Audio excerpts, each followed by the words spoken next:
आंध्र प्रदेश में सनती तरक्की की रफ्तार को तेज करने पर हुकूमत की तवज्जो मरकूज है। वज़ीर आला चंद्रबाबू नायडू की सदारत में 8वां state level investment promotion board इजलास मुनक्किद हुआ, जिसमें 22 नए सनती मनसूबों को मंजूरी दी गई है। इन मनसूबों पर मजमूई तौर पर 39,473 करोड़ रुपए की सरमायाकारी की जाएगी।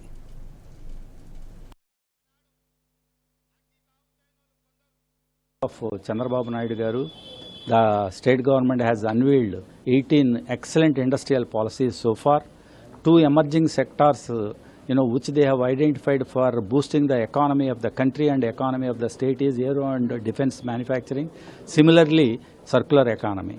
Under aero and defense sector, the state government has identified 3 clusters. One is around Vizag, and the second is Jagapet and Donakonda area, third is Anantapuram to Bengaluru. These 3 corridors has huge potentiality.